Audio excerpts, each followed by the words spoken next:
Hey there, and welcome.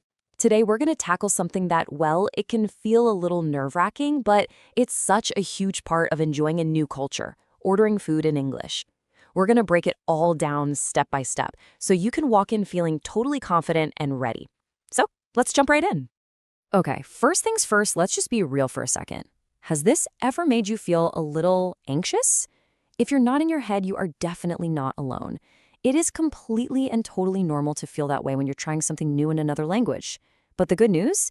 It gets so much easier with a few key phrases. And that's exactly what this explainer is all about. By the time we're done here, you are going to have all the tools you need to handle a restaurant visit, from the moment you walk in to the moment you pay the bill. You'll feel prepared so you can actually focus on the good stuff, enjoying the food.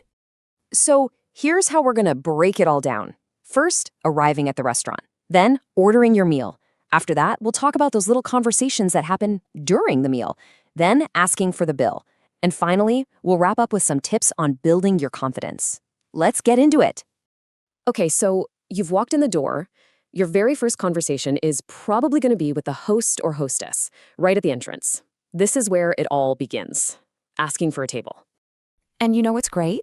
This one simple, powerful phrase is basically all you need. You just swap out the number to fit your group. A table for one, please. A table for four, please.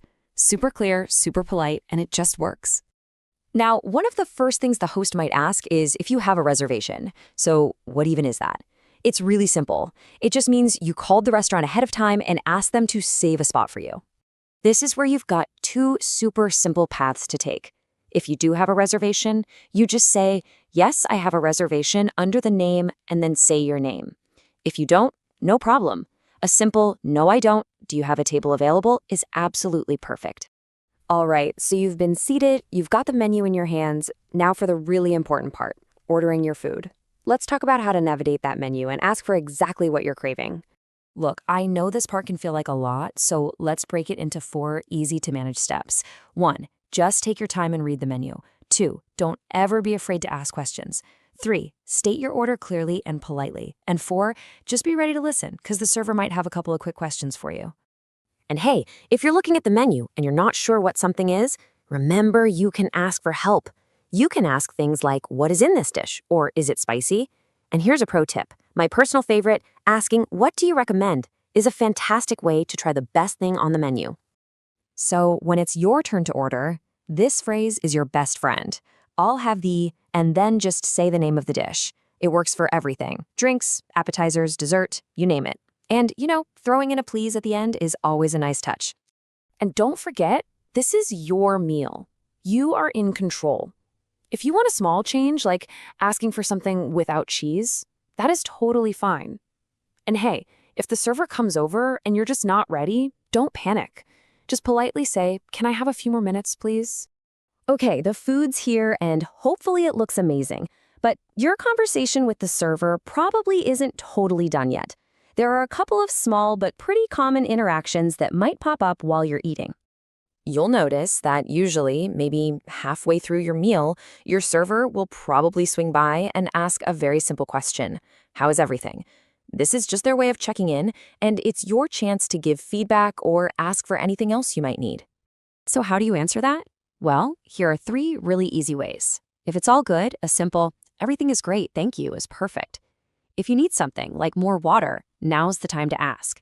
And if something is wrong with your order, excuse me, I think this is not what I ordered, is a really polite and calm way to point out the issue. All right, you've cleaned your plate, and it was hopefully delicious. Now it's time for that final step, taking care of the bill. Let's make sure this last part is just as easy and stress-free as everything else. Okay, here's a quick tip that can save you a little confusion. In places like the UK, you'll hear people ask for the bill, but in the US, it's way more common to hear check. But here's the good news. They mean the exact same thing, so people will understand you no matter which one you use. So when you're all finished up and ready to leave, you can just catch your server's eye and say this, or you could say, can I get the check, please? Either one works perfectly. So you get the bill, and you might see a word on there like tip or gratuity. This is just some extra money for your server to say thanks for their service. You see, tipping culture is really different from country to country. A lot of it has to do with how servers are paid. So sometimes it's already included, and sometimes it's up to you. Pretty much everywhere. You'll have the option to pay with cash or by card. And this last one is a total game changer if you're out with friends. Asking, can we split the bill, just means you want the server to charge each person for what they ate individually. So helpful. Okay, so we've covered all the practical step-by-step stuff, but the real key here, what this is all really about, is building up that confidence for the long run. So let's wrap up with how to turn this practice into real lasting progress. So let's finish up with a few tips to help you do just that. Start small. You don't have to go for a 3-course meal on day 1. Just order a coffee. Practice with a friend. It makes everything less scary. And listen, this one is the most important. Please, please do not be afraid to make mistakes. It is how we all learn. Every single time you try, you are getting better, and that's absolutely something to be proud of. So I want to leave you with this idea. Remember, the goal is not perfection. It's just communication. So every time you try, every conversation you have, no matter how tiny, that is a win. That is a success. You're not just memorizing words, you're opening up a door to connect with people. Thanks for tuning in.